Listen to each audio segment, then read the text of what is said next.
Bien, chicos, vamos a hacer un repaso general de temas, porque ya tenemos que chequear dos cosas. Una, la parte práctica, que ustedes tienen que haber terminado de hacer los trabajos prácticos y rendir ese trabajo práctico, y también programar, programar exámenes finales. Esas dos cosas tienen que ser ya resueltas esta semana. Así que daremos un par de clases como para redondear los temas en esta semana, y ya la próxima semana pasaremos, por favor, ya a lo que tiene que ser evaluación de la materia. Bien, básicamente hemos dado a nosotros las líneas de los 4 temas fundamentales de Social 2. El asunto es repasarlos y ver de qué manera todos estos temas tienen que ver unos con otros. En realidad,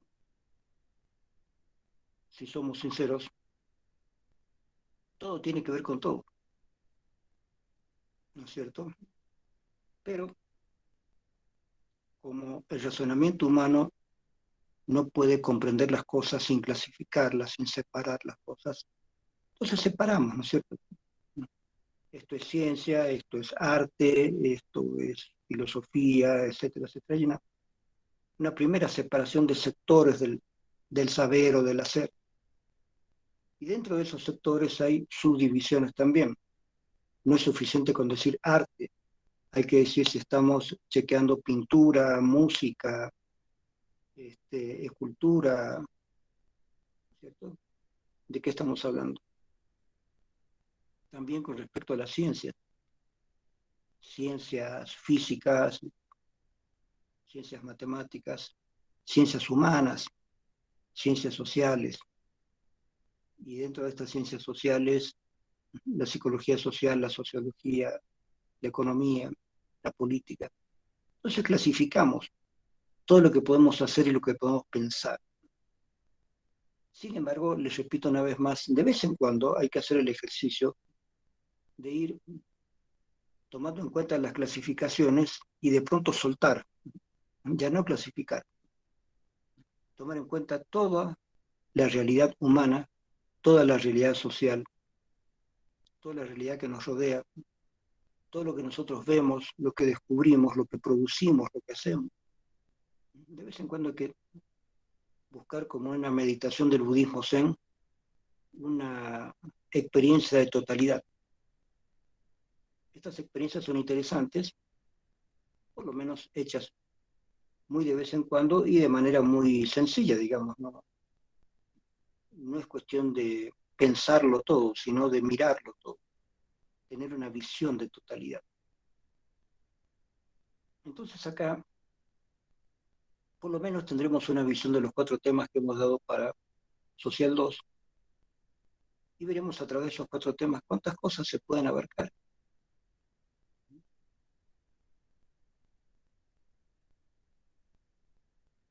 Si yo digo miraremos el tema vida cotidiana, ese solo tema nos puede dar una gran cantidad de temas, de investigaciones, ¿sí?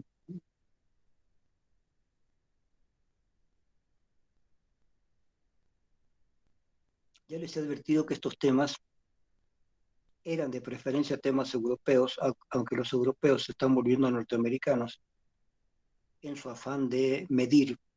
Están locos ahora con la medición. A mí me parece que sí hay que medir, me parece que sí hay que concretar, pero me parece que hay que tomar también determinaciones racionales, pero no necesariamente matemáticas. Hay una diferencia en eso.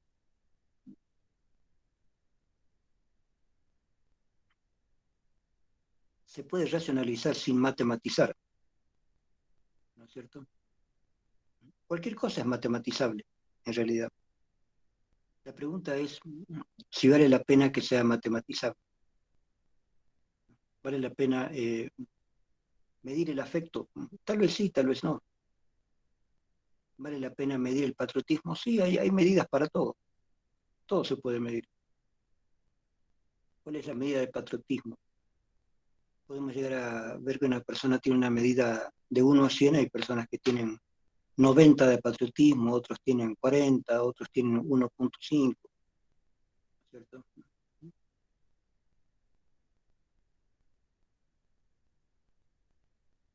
Pero lo importante para medir es definir qué es lo que vamos a medir. Hay cosas como el patriotismo, por ejemplo, que deberíamos definirlo muy bien antes de medirlo. No puedes medir una cosa que no sabes qué es. Por lo tanto, la primera parte, que es de conocimiento y reconocimiento de la realidad social, es lo primero que hay que hacer antes de empezar a hacer medidas de lo social. No puedes medir cosas que no sabes qué son. ¿Para qué lo vas a medir? ¿Cierto?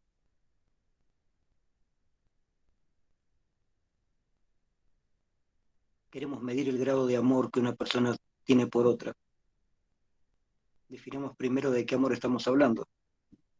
Si no hay una definición de amor, ¿cómo lo vas a medir? ¿Qué es lo que vas a medir? Por eso algunos europeos recién se están dando cuenta que la medición de todo parte de la definición de todo. No puedes medir algo que no existe, no puedes medir algo que no está, cuya existencia no está comprobada. ¿No?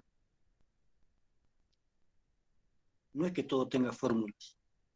Aún para formular tienes que saber más o menos qué es lo que quieres reducir a una fórmula. La teoría de la relatividad tiene que ver con la relatividad explicada por Einstein. No tiene que ver con un número X, no tiene que ver con una fórmula simplemente.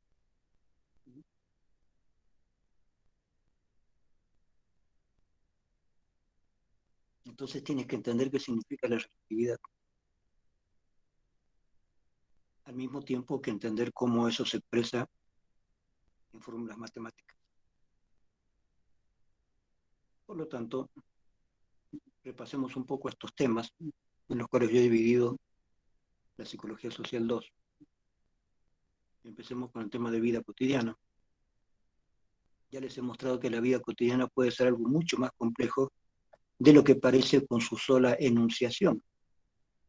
Yo enuncio vida cotidiana, y al enunciarlo cualquiera dice, la vida cotidiana, sí, la vida de todos los días. Bueno, qué hay que decir acerca de eso? Yo les he mostrado que hay mucho que decir, muchísimo que decir. El estudio de la vida cotidiana puede llevar una vida entera, porque la vida cotidiana es la vida de todos los días.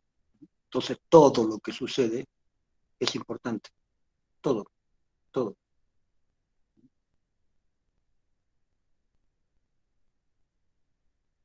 Entonces, decir vida cotidiana es decir la vida misma. Lo que pasa es que la vida cotidiana se entiende no por una vida sintetizada, o por una vida contada, como cuando hacemos una biografía. Esta persona nació, le pasó esto y esto y esto, hizo tales cosas y murió. En la vida cotidiana más bien es la vida diaria. ¿Qué es lo que tú haces en la vida cotidiana? ¿Qué te ha pasado en tu vida cotidiana? Porque todo lo que te puede pasar te va a pasar en tu vida cotidiana.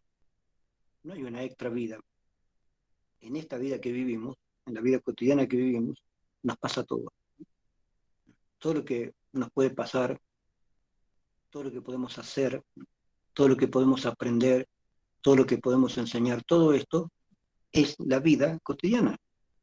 La vida cotidiana es la vida, simplemente.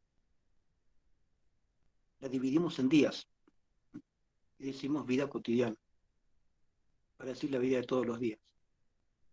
¿Por qué decimos vida cotidiana? Decimos la vida cotidiana porque es la vida de todos los días y no la dividimos en grandes sucesos. Por ejemplo, fíjese la vida de los héroes, cuando se habla de tal héroe o de tal personaje, la vida de Napoleón, la vida de Bolívar. Entonces agarramos un personaje X y destacamos las hazañas que han hecho. Y reducimos toda la vida de ellos a esas hazañas. Y cuando de pronto alguien dice algo acerca de la vida privada de estos héroes, algunas personas se enojan como si los héroes no hubieran tenido una vida privada, como si no hubieran tenido una vida cotidiana.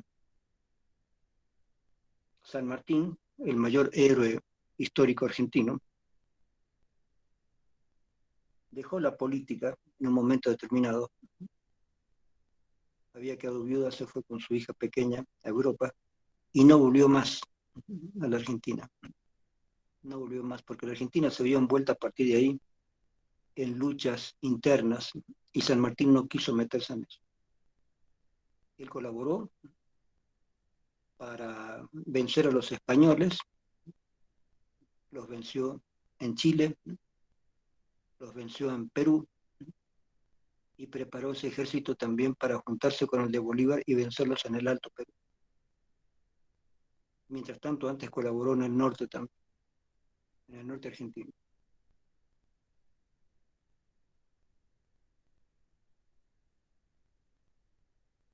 De manera que San Martín en la Argentina es considerado el gran guerrero, el gran héroe.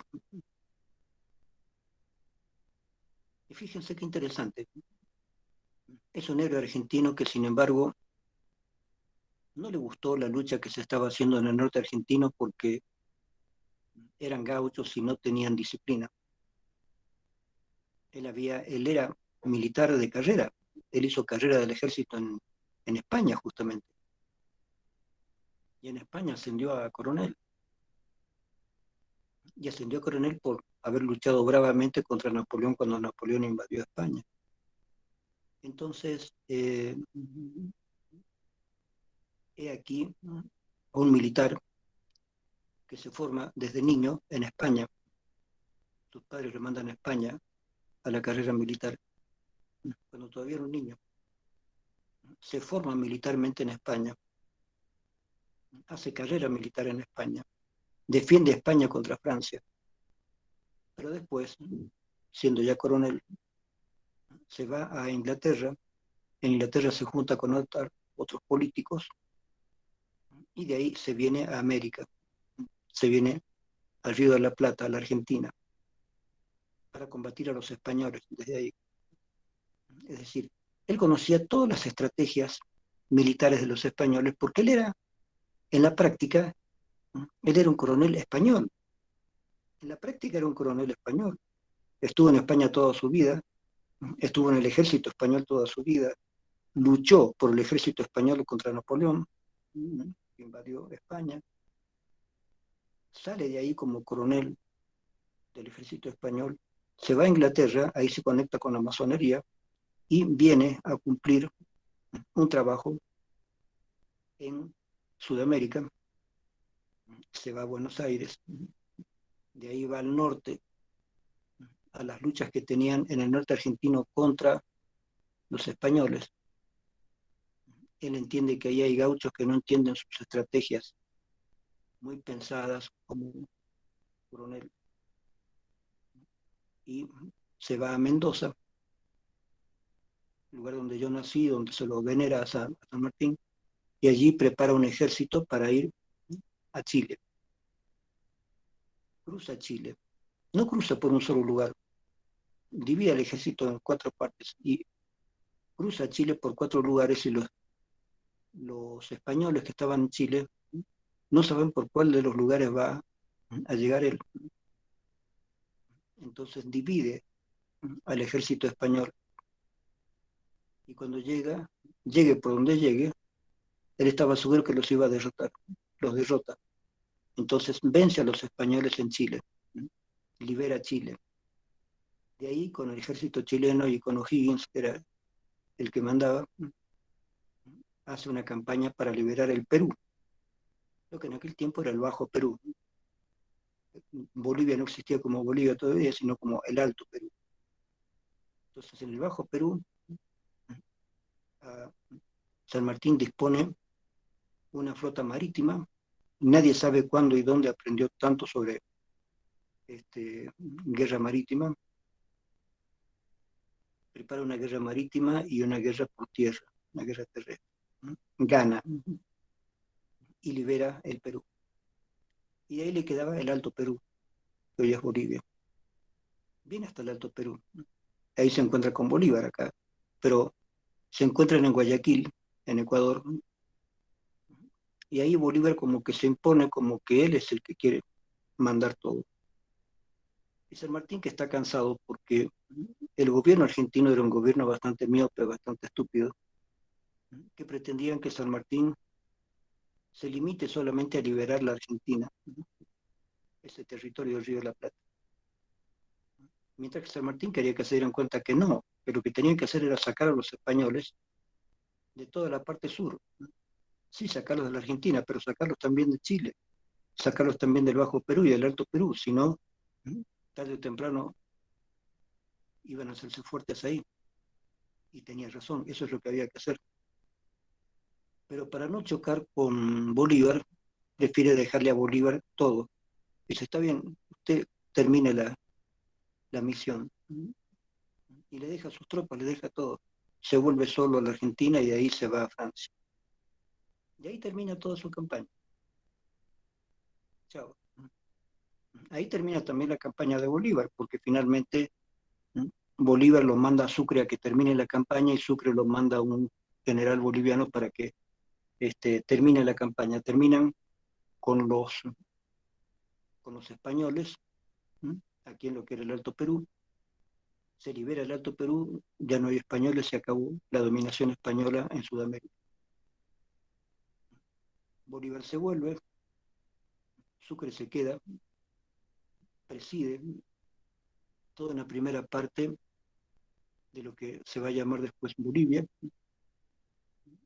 Finalmente se vuelve, lo matan. Bolívar tiene también su destino trágico en Colombia.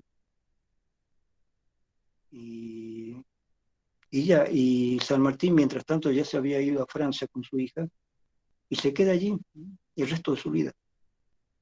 No lucha más.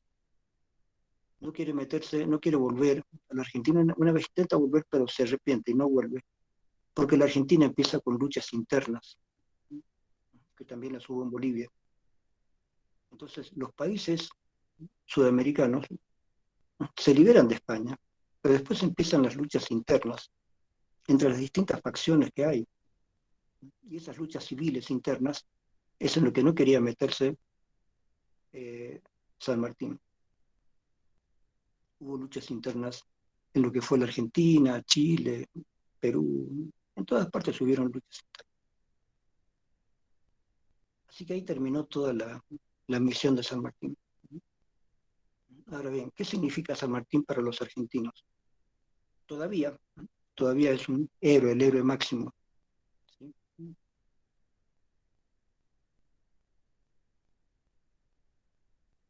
Y todavía hay un cierto rencor contra Bolívar y contra los que gobernaban la Argentina en esa época, porque lo limitaron a San Martín.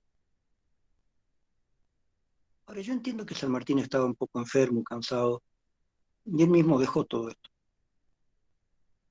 Pero lo mismo se esperaba que él pueda terminar la misión de liberar América de los españoles, ¿no?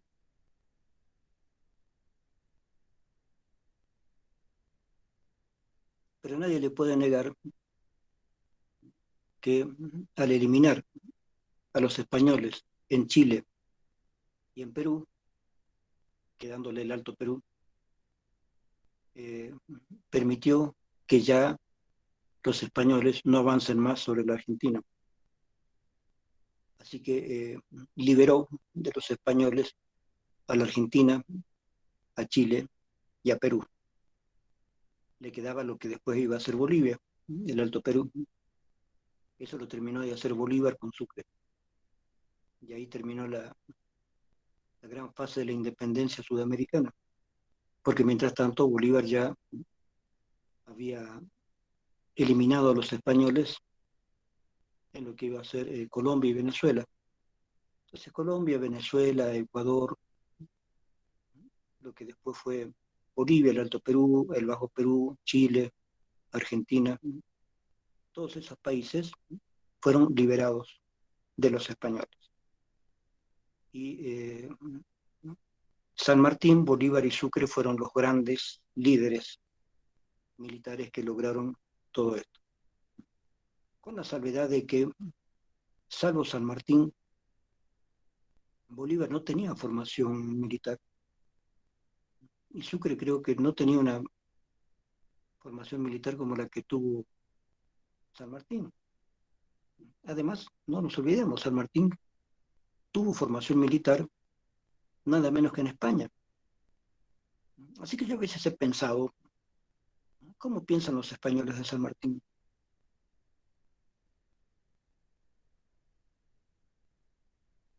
Los españoles comprenden la historia, saben que San Martín es un héroe sudamericano.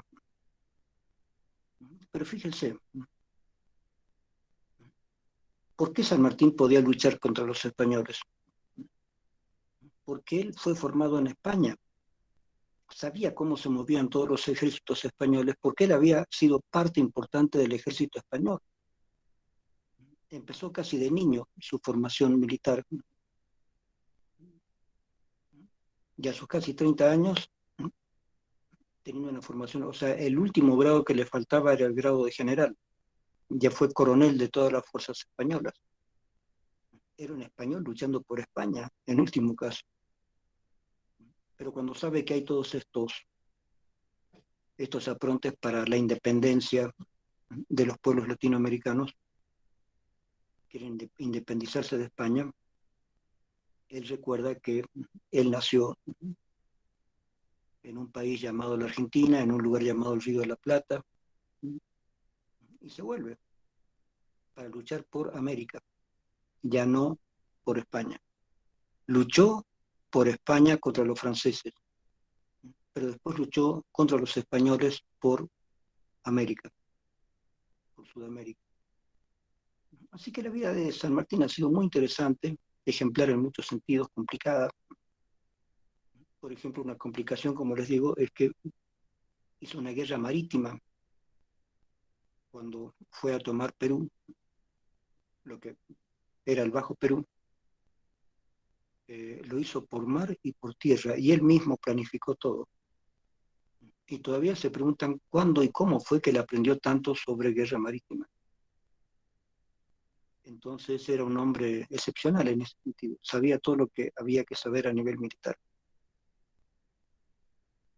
Y después uno se pregunta cómo fue que su vida se transformó, cómo fue su vida. Él se fue con su hija a Francia, primero estuvo en Ginebra, después en Francia, y ahí se quedó el resto de su vida. No hay demasiada documentación sobre todo esto, pero ahí él recibió a mucha gente de la Argentina que fue a visitarlo. Sarmiento, uno de los grandes líderes argentinos, lo visitó en Francia. Muchos otros grandes políticos lo visitaron a San Martín en Francia mientras iba envejeciendo allí. Su hija se casó, su yerno, es decir, el esposo de su hija, fue el que trajo toda la documentación que tenía San Martín y la puso al servicio del gobierno argentino. Trajeron los restos de San Martín a la Argentina. En fin, su vida se cumplió, pero hubo todo un momento de su vida, desde que era joven hasta cerca de sus 40 años, 30 y tantos años, y ahí terminó bruscamente toda su campaña militar y se acabó. Ya no hubo más el San Martín Guerrero, se terminó. De alguna manera se terminó de manera un poco parecida, pero un poco más trágica, la vida de Bolívar. Bolívar intentó generar algo en la Gran Colombia, él quería hacer la Gran Colombia, pero fracasó, lo traicionaron, casi lo matan, tuvo que escapar. Es decir, los grandes héroes terminaron mal, y eso ha pasado muchas veces. Los grandes héroes terminan siendo al final vencidos no por sus enemigos, sino por sus amigos. Las traiciones son muy frecuentes en materia política. Entonces eso lo lleva a uno a pensar qué hace que una persona persista en la política cuando la política es tan ingrata, digamos, ¿no? Pero en ese tiempo, ¿cuál era la idea? La idea era la siguiente.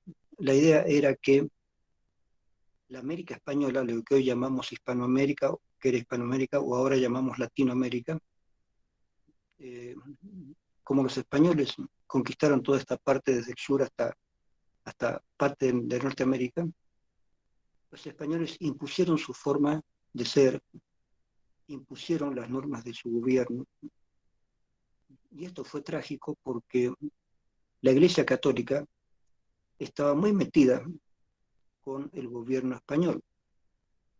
Entonces los reyes de España, católicos, casi todos, impusieron la religión católica. Y la religión católica estuvo en contra de la religión protestante que surgió a partir de Lutero.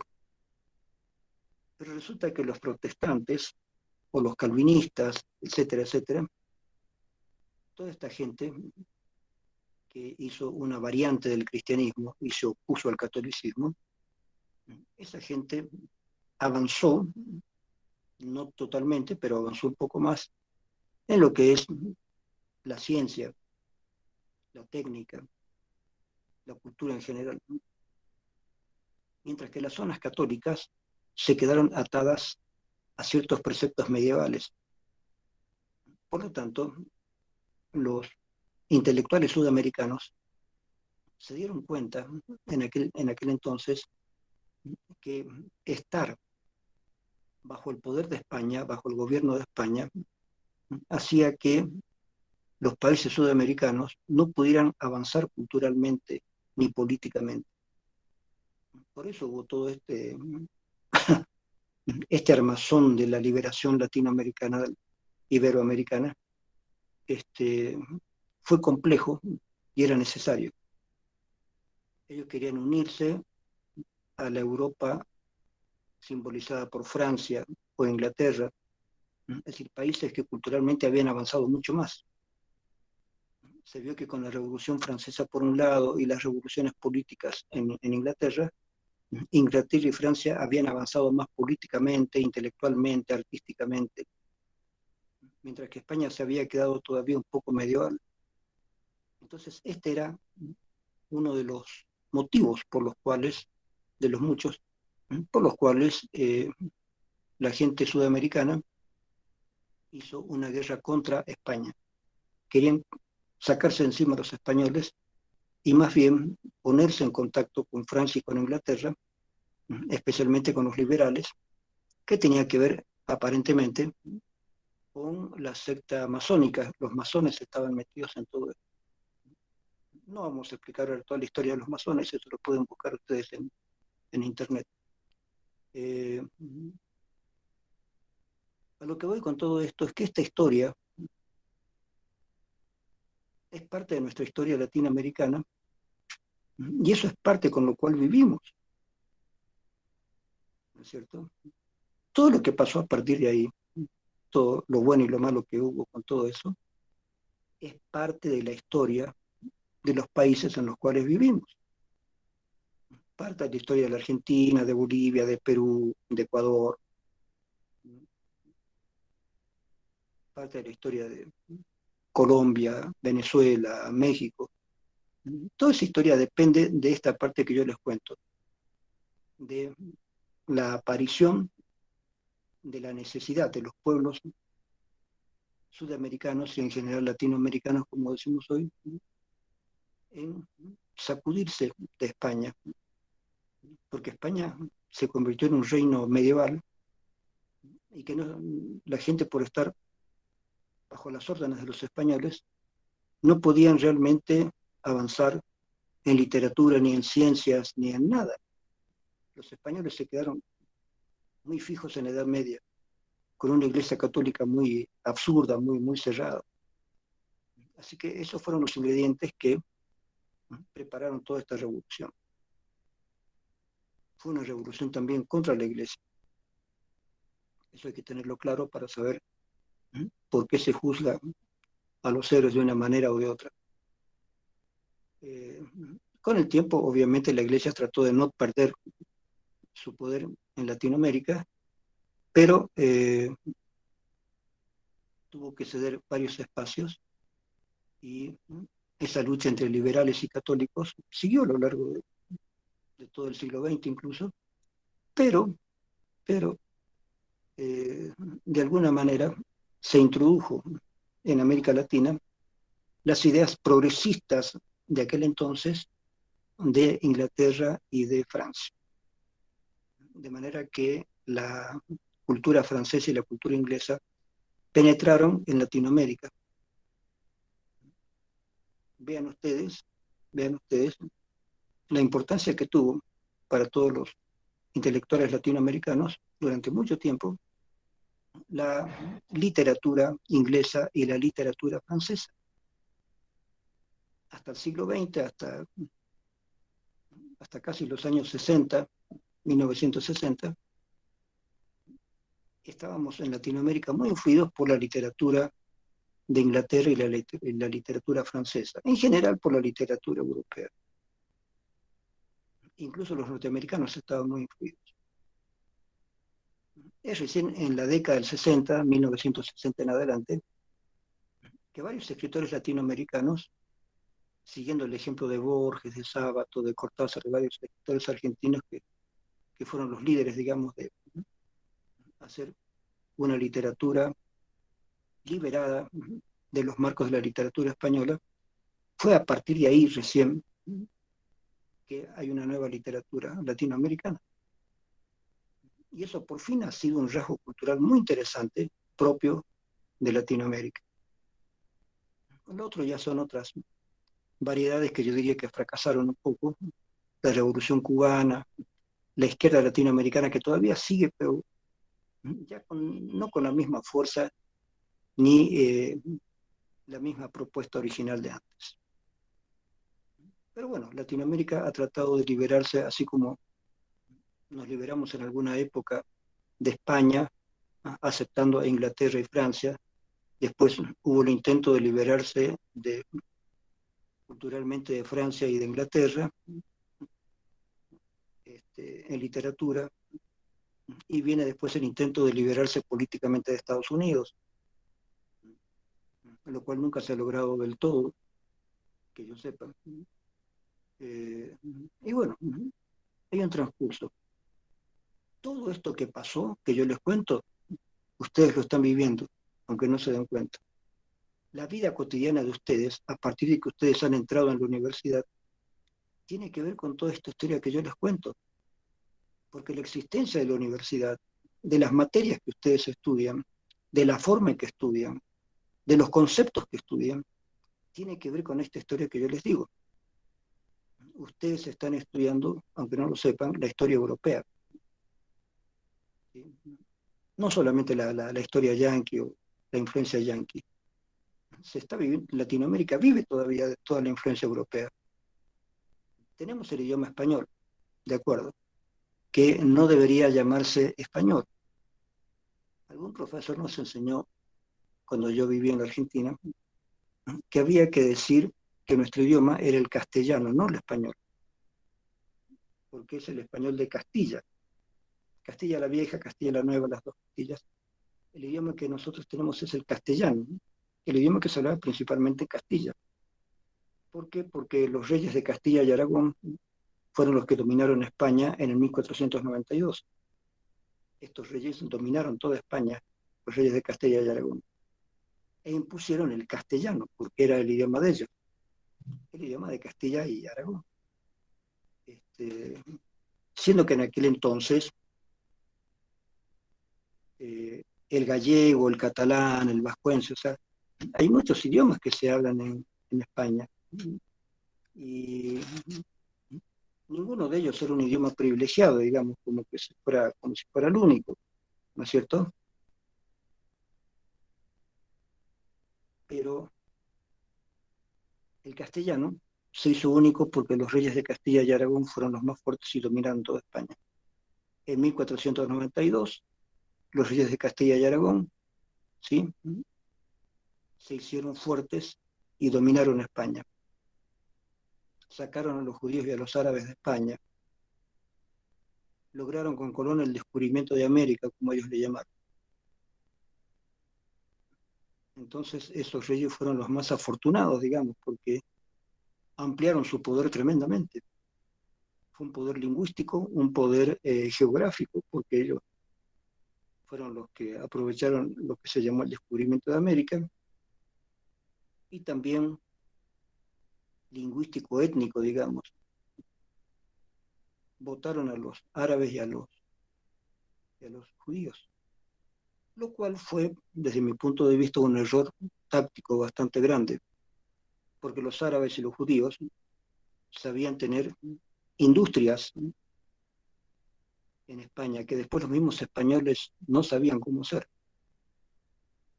Los judíos y los árabes eran tipos muy inteligentes para cantidad de cosas. Pero bueno, los sacaron de ahí. La mayor parte de los judíos que salieron de ahí eh, se quedaron en la parte norte-centro de África. Todavía existen allí esos judíos, son los sefardíes o sefarditas.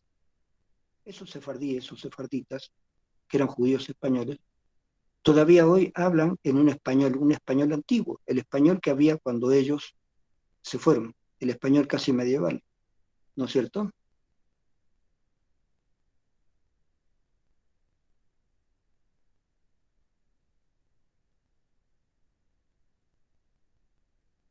Hubo,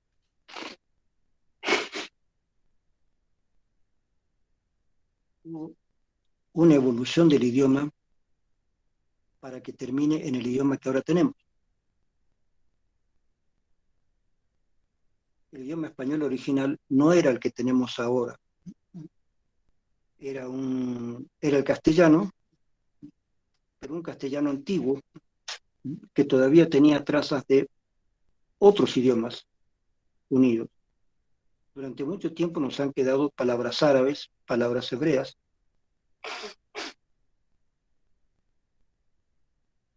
Hasta el día de hoy hay muchas palabras que han quedado de las épocas de los árabes y han quedado incorporadas en el idioma español, o como yo prefiero llamarlo, el idioma castellano. Así que, si ustedes no leen, si ustedes no están atentos a la enorme historia que tenemos los latinoamericanos, no van a entender por qué se ha luchado, por qué se lucha, qué es lo que se quiere, hacia dónde va todo esto. Y por lo tanto, si ustedes no leen, eh, habría que ver qué significa para ustedes la vida cotidiana, qué significa para ustedes conflicto, a qué conflicto nos podemos referir, qué significa la identidad. Si hablamos en español, alguna identidad española debemos tener. Como les digo, en Argentina durante mucho tiempo se prefirió, creo que todavía se prefiere, decir castellano, no español. Porque les repito, en España habían y siguen habiendo varios idiomas. No es solamente el español, no es solamente el castellano. Entonces, tenemos el idioma castellano, más el idioma vascuense, más el idioma, como 5 idiomas importantes allí. Y todos ellos son idiomas, considerados como idiomas en sí mismos. No dialectos, sino idiomas. Un idioma tiene una estructura específica que lo diferencia de otro. En cambio, los dialectos son variantes dentro de un idioma. Así que el asunto es si ustedes saben en qué mundo están viviendo, si saben dónde están, si saben en qué época están viviendo, si saben toda la historia de atrás de ustedes, si tienen una idea, me imagino que la tienen habiendo estudiado en colegio, de cuál es la historia del mundo y dónde estamos ubicados nosotros en la historia del mundo, en qué época estamos viviendo, qué pasó en las épocas anteriores, por lo menos los datos más importantes. Todo eso ayuda a situarse. Uno tiene que aprender a situarse en el tiempo y en el espacio. Situarse en el espacio es fácil. Estamos en Cochabamba, parte de Bolivia, parte de Latinoamérica. Por ahí nos podemos situar. Hay que situarse en el tiempo. Estamos en el siglo XXI, ¿no es cierto? Ah, podemos situarnos como estando más allá del año 2000. Estamos en el 2021, vamos a pasar el 2022. Podemos situarnos hacia atrás, qué fue lo que pasó en Bolivia, en Latinoamérica, en el mundo, hasta donde podamos tener investigaciones prehistóricas. Entonces hay que aprender a situarse. Una vez que uno se ha situado, recién tiene una mayor conciencia de la vida cotidiana que está viviendo. Porque mientras tanto, todo el mundo vive la vida cotidiana, por supuesto, la vida cotidiana. Cotidiano significa cuota, ¿no es cierto? Cotidiano es el día a día. Vivimos el día a día nosotros a veces ignorando muchas cosas, ignorando qué pasó, ignorando cómo fue que llegamos a este día a día. La mayoría de las personas que usan un auto y compran un auto, a muchas de ellas no se les da por estudiar la historia del automóvil, la historia de los transportes. No lo estudian, no les interesa. Les interesa tomar un taxi o tomar un trufi o conducir su auto y no les interesa la historia de cómo apareció eso. No les interesa la historia de la televisión, no les interesa mucho la historia del internet, no les interesa la historia del teléfono, etcétera, etcétera, etcétera. Entonces, un asunto que a mí me preocupa, a ustedes también debería preocuparlos como futuros psicólogos, la indiferencia de la gente joven ante todo lo que encuentra. Todo tiene una historia. Yo no digo que haya que estudiar la historia de todo, pero hay libritos muy interesantes donde hablan la historia de los inventos, la historia de los descubrimientos, la historia cultural. Hay mucho para estudiar, pero para estudiar no me refiero a estudiar en un sentido académico, sino en un sentido de curiosidad. Claro, hoy en día con el Internet ya no hay muchas revistas, pero hace muchos años atrás, cuando yo era niño y joven, habían muchas revistas. En la Argentina se producían o llegaban muchas revistas. Y muchas revistas eran enciclopedias que se publicaban en forma de revistas. Entonces la enciclopedia estudiantil superior, etcétera, etcétera. Había muchas publicaciones interesantes donde se hablaba de historia, geografía, política, sociología, etcétera, etcétera. Habían artículos acerca de todo. Y uno iba tomando conciencia de en qué mundo vivía, con ilustraciones, con fotografías, con artículos. Y había muchas revistas parecidas. De manera que en Argentina se le ha dado mucha importancia a la formación de los chicos en cuanto a historia, geografía, inventos, descubrimientos, literatura, todo aquello. Entonces, en mi época fue una época muy llena de libros, películas, para ilustrarse acerca de cómo era el mundo en el cual vivíamos, ¿no es cierto? Hoy en día hay mucho más material. El material está concentrado en la computadora, en el celular. Ya casi no hay revistas como había antes. Y en cuanto al cine, el cine ya está muy programado. La mayor parte del cine que llega aquí a Cochabamba es basura, porque es cine norteamericano, del peor, del más comercial, porque a veces ni siquiera las buenas películas norteamericanas llegan, ¿sí? Los cines que tenemos acá en Cochabamba son una porquería porque son cines que pertenecen a compañías que tienen tal vez todo el poder del local y tienen 10 salas o 15 salas que van a proyectar por lo general pavadas, o sea, la mayoría de las películas puramente comerciales, que no sirven para nada artísticamente. Mientras que grandes películas europeas, orientales, ¿cierto? O latinoamericanas. No nos llegan porque esos circuitos comerciales no permiten que nos lleguen esas películas. Así que hay que buscar internet, hay que buscar cable, hay que buscar películas en lugares donde venden, todavía venden algunos CDs con películas históricas, interesantes que hay que saber. Cuando yo vivía en La Paz, hace muchos años atrás, había un sacerdote, Luis Espinal, que después fue asesinado. Pero este sacerdote sabía mucho de cine y daba clases de cine. ¿Sí? Y daba clases, primero hacía críticas de cine, veíamos una película y él después nos ayudaba a hacer la crítica, y también daba después clases específicas de cine y escribió libritos sobre cine, sobre toda la historia del cine, las diferentes facetas del cine. Y ahí mucha gente aprendía mucho, yo aprendí bastante sobre cine, sabía ya algo en la Argentina y aquí con Espinal empecé a hacer lecturas y lecturas sobre cine. Después volví a Cochabamba.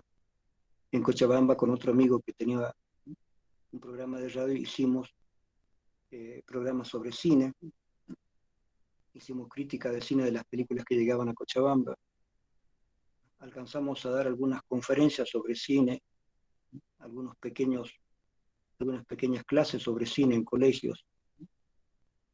En fin, tratamos de que la gente pudiera desarrollar más su afición por el cine. Pero llegaban películas buenas. Era un momento donde cada cine tenía su propia escala de valores con respecto a las películas a conseguir.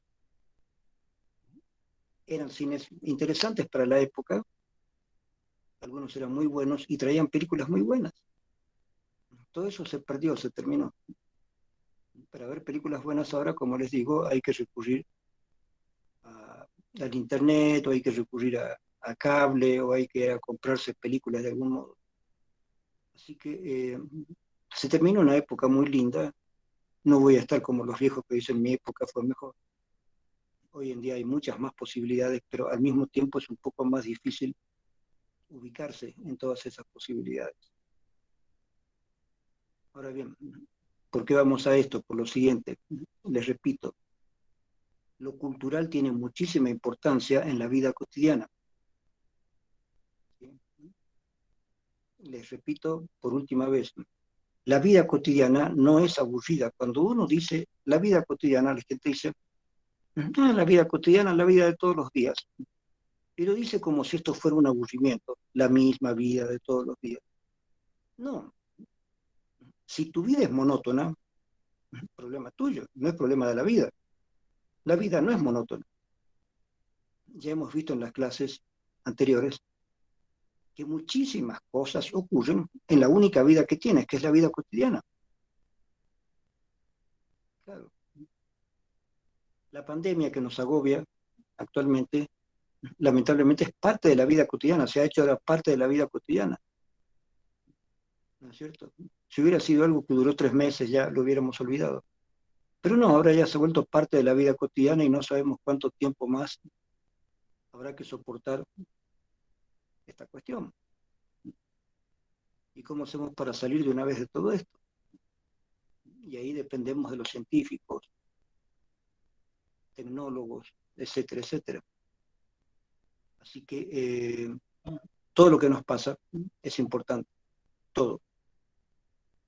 Entonces, ese primer tema que yo les he dado de Psicología Social 2, vida cotidiana, es un tema amplísimo, amplísimo. Si ustedes tienen que hacer un trabajo, pueden encararlo de muchísimas formas, muchísimas formas.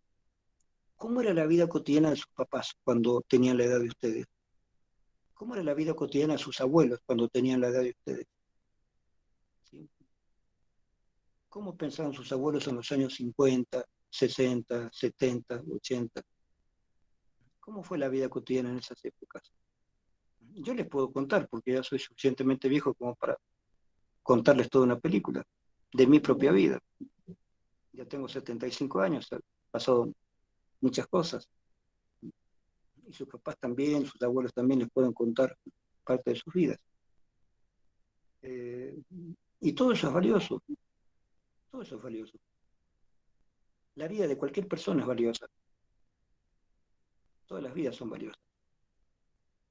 Ahora, obviamente, hay personas que se dedican a hacer el bien para los demás, médicos, psicólogos, ingenieros, arquitectos, en fin. Hay gente que hace una obra productiva para la sociedad. Y hay gente malvada, muchas de esa gente lamentablemente metidas en política. En política deberíamos tener la mejor gente, no la peor. Eh, pero hay mala gente metidas en diferentes aspectos de la vida social. Y eso hace que haya que estar permanentemente cuidándose o luchando en la medida de lo posible contra estas personas que quieren hacer difícil la vida para todos. Así que esas luchas permanecen desde que los seres humanos empezaron a socializar y a tratar de entretejer algo llamado sociedad. ¿Cuándo terminará eso? No lo sé, nadie lo sabe. No sé si habrá una época en que todos los seres humanos sean buenos, cooperadores, con buenas intenciones, con solamente la intención de trabajar y hacer una sociedad mejor cada vez. Es decir, existe esa gente hoy en día, pero no es esa gente solamente la que existe. También existen las personas negativas, destructivas, que quieren destruir lo que otros tratan de construir, que tratan de acaparar las cosas, que tratan de obtener los resultados que les da la gana, no importa si matan, si roban, si violan, si destruyen todo lo que encuentran, ¿no es cierto? Estos ya son problemas que abarcan la ética. ¿Qué clase de ética tienen las personas en esta época? Si la tienen, si la hay, porque hay personas que no tienen ninguna ética. Hay personas que solamente se dedican a vivir sin importar lo que pase, lo que ellos mismos hagan. Pueden destruir, matar, robar, hacer lo que sea para seguir viviendo. La pregunta ¿es necesario hacer esto? No. Dame un motivo por los cuales ocurren estas cosas. Te lo digo, las diferencias sociales. Hemos hablado de clase alta, media, baja, pero el libro de Lindgren, que vimos en Psicología Social 1, nunca termina de explicar por qué hay clases sociales. Lo toma como algo dado. Existen las clases sociales.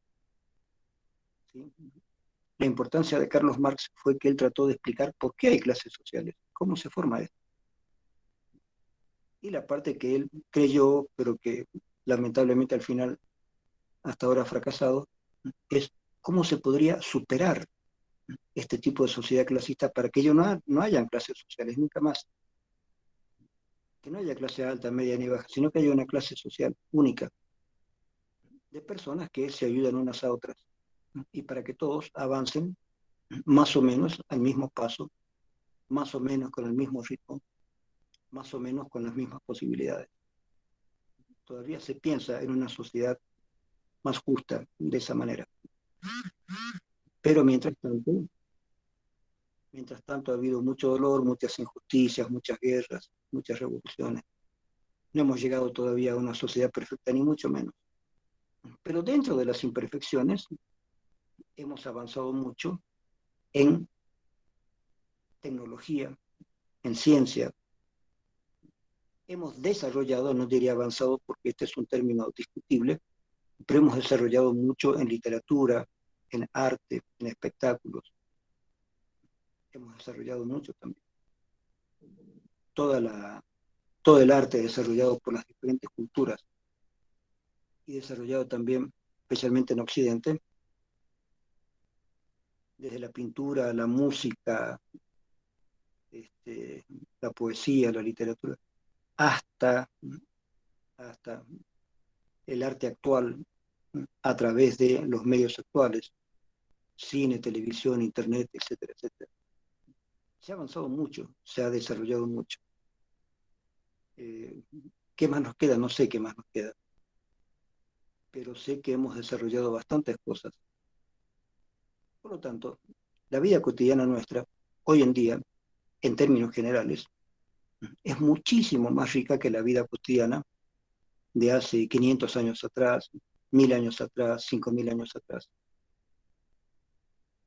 Entiendan que mientras más vayamos hacia el pasado, vamos a encontrar mayores diferencias sociales. Un grupo bastante minoritario que vive súper bien y un grupo enorme de esclavos que tiene que soportar a esa gente que vive muy bien y más o menos bien. Entonces habían grupos eh, favorecidos, digamos, y enormes grupos de gente esclavizada que tenía que trabajar duramente para sostener a toda la sociedad. Y eso ha venido pasando hasta la revolución industrial. Y Marx pensó, esta es la última etapa. A partir de acá, a partir de la industria, la humanidad le falta un paso, ¿no? Nada más, para llegar a un socialismo efectivo y a una sociedad más justa. O sea, la ambición de Marx era interesantísima, los objetivos eran muy, muy buenos. Lamentablemente eso no se produjo, hay que revisar y cambiar las cosas que hay que cambiar para lograr esa sociedad, la sociedad perfecta que todos hemos soñado en algún momento, una sociedad en la que no hayan injusticias, en que haya más libertad, en que hayan avances artísticos, tecnológicos, científicos, avances que no nos hagan daño, sino que sean para el bien de la humanidad. Tenemos todos, más o menos, en algún momento esa idea, ¿sí? Ahora, hay gente que no tiene esa idea. Hay gente destructiva a la que le gusta destruir a otros, para ellos, egoístamente, vivir bien ellos, sin importarles qué destruyen a su alrededor. Esa clase de personas también existen, ¿sí? No son necesariamente psicópatas, hay psicópatas también, pero estas personas egoístas que piensan en estar bien ellos, aunque arruinen a todos los demás, esas personas también hacen difícil que la vida social mejore, porque no son pocas estas personas, son muchas. Todo esto y mucho más se puede reflexionar a partir de un solo tema de Psicología Social 2, que es vida cotidiana. A partir de ese único tema, ustedes pueden desarrollar subtemas así, numerosos, amplios. Se puede hablar mucho, solamente a partir del primer tema, vida cotidiana. Ahora, tenemos 3 temas más, de los cuales tal vez el tema de identidad sea el más interesante, porque el segundo tema es conflictos. Y el otro tema, que es representaciones sociales, es muy interesante, aunque un poquito más denso y más abstracto. Pero el tema de vida cotidiana y el tema de identidad son 2 temas muy importantes que definen la vida social que tenemos a nuestro alrededor. Con esos 2 temas se define muy bien qué tipo de sociedad tenemos. Con esos 2 temas ustedes podrían casi reemplazar toda la psicología social 1, o la podrían deducir a partir de esos 2 temas. Entonces, como ya han estudiado psicología social 1 y saben todos los temas, los subtemas que se pueden encontrar, entonces el asunto de la social 2 es subir un peldaño más y ver todo eso desde unos pocos temas que le den más coherencia a la vida social. Porque en Psicología Social 1 vemos diferentes capítulos que son como diferentes formas de ver aspectos de la vida social, de la psicología social. Mientras que en Psicología Social 2, lo que yo trato de hacer es una psicología a la segunda potencia, una psicología donde a través de unos 4 temas podamos abarcar todo lo mismo que hemos visto en Psicología Social 1, pero en un nivel mayor de mayor comprensión, de mayor amplitud y a la vez de mayor profundidad. darle un alcance intelectual más sofisticado, digamos, más interesante, para entender intelectualmente cómo funciona la sociedad. No vería yo apropiado estudiar lo que estudiamos en Psicología Social 2 sin la previa Social 1. No pienso que sería muy adecuado. Pienso que es mejor estudiar la Psicología Social 1 con toda la técnica anglosajona, ver todos los temas en que está dividido, cómo se estudia, qué hay. Pero después, en Psicología Social 2, hacemos una nueva lectura de eso mismo, pero en otro nivel. ¿Sí?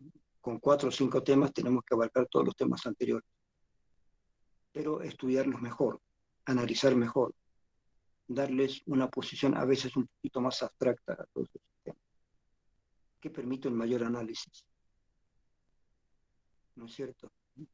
Entonces, es así como yo quisiera que analicen, es así como yo quisiera que ustedes expongan cuando tengan que rendir examen, cuando tengan que darme sus trabajos prácticos. Me gustaría que hagan análisis como lo que yo les acabo de hacer en la clase de hoy.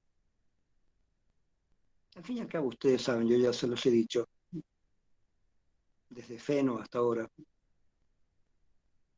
el estudio que hacemos los seres humanos es de toda la realidad posible de otros seres humanos. Eso porque somos psicólogos. Los médicos estudian toda la realidad posible de cómo funciona el organismo humano.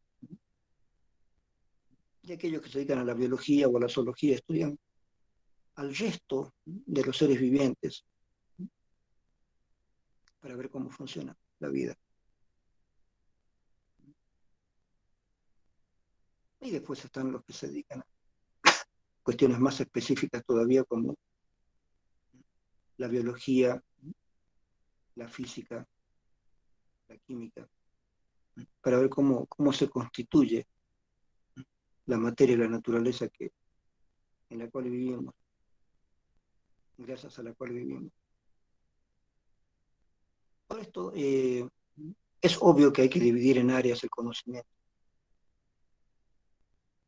pero me parece que los psicólogos tenemos la posibilidad, yo diría casi la obligación, de aprovechar todo lo que es la psicología para tener un panorama amplio, no solamente de la conducta humana posible, sino de las conductas no humanas también, ¿no es cierto? Si no entiendo cómo es el ser humano, ¿cómo puedo entender al resto de la naturaleza?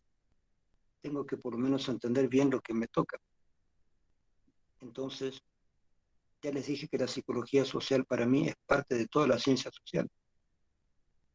La psicología social, junto con la sociología, la economía, la política, la antropología, estudia todas las facetas de las relaciones sociales entre los seres humanos.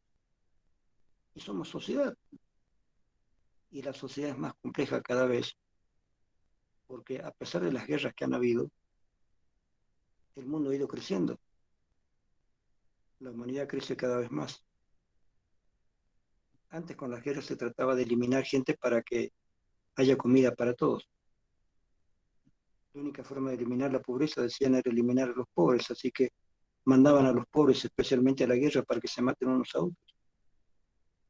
Las guerras tenían esa finalidad, aunque ustedes no lo crean. No sabían cómo aumentar la alimentación. Entonces mataban a la gente para que haya más alimentos. Las guerras tenían en parte ese destino. Y claro, las guerras también tenían el destino para que unos países le roben terreno a otros países, porque necesitaban más terreno siempre porque sus poblaciones crecían. Entonces tenían dos posibilidades: robarle terreno a otros países y matar gente de los otros países y la de ellos mismos, para que hubiera más comida para todos. Por eso se hacían las guerras. Yo pienso que ya no debería haber guerras, obviamente, pero todavía no hemos superado esa, ese nivel, digamos, de pensamiento bastante egoísta, de que un país tiene que superar a otro porque aumenta su población necesita más comida, entonces te voy a robar más tierra a ti porque tengo que darle de comer a mi gente que ha ido creciendo más estadísticamente. Entonces, como tengo más gente, necesito más territorio. Así que te voy a invadir para robarte territorio. Y voy a matar a tu gente para que mi gente pueda comer. Eso se ha hecho durante siglos. Es parte de cómo la humanidad ha ido avanzando, entre comillas. Entonces, esta destrucción para la sobrevivencia ha sido parte del manejo humano durante siglos. Y eso también quedó como parte de la vida cotidiana. ¿Sí? Pero la vida cotidiana debería ser una vida feliz, debería ser una vida bien vivida, una vida que valga la pena vivir. Así que hay que apoyar todo lo que pueda hacer mejor la vida cotidiana. Entonces hay que apoyar los avances en la psicología, en la medicina, principalmente, ¿no es cierto?, para tener buena salud mental, buena salud física. Hay que apoyar todo esto. Los avances en la neuropsicología, por ejemplo. Hay que apoyar todo esto. No digo de que haya que deshacerse de otras teorías. Yo no digo que hay que eliminar el psicoanálisis. Solamente he dicho que hay que tener cuidado con el psicoanálisis. Porque el psicoanálisis nunca, jamás ha probado nada. Son teorías cada vez más complejas. Desde las teorizaciones de Freud hasta las teorizaciones de Lacan, hay un grado de complejidad cada vez mayor. Y la pregunta es, ¿para qué sirve toda esa complejidad si nada de eso se ha podido probar hasta ahora? No hay pruebas. Absolutamente, créanme, chicos, no hay ninguna prueba de que el psicoanálisis funcione en la práctica, y mucho menos el psicoanálisis lacaniano, que es tan complejo que llevarlo a la práctica es realmente difícil. Puede pasar cualquier cosa. Los psicoanalistas pueden discutir acerca de todo, acerca de lo que sea, porque la complejidad del análisis lacaniano da como para discutir años y años y años sin llegar a ninguna conclusión positiva acerca de cómo curar a alguien de una neurosis sencilla. No sabemos a ciencia cierta si el psicoanálisis realmente sirve como psicoterapia. Los mismos psicoanalistas últimamente, después de tantas críticas, se han atrevido a decir varios de ellos que el psicoanálisis no es psicoterapia. No es.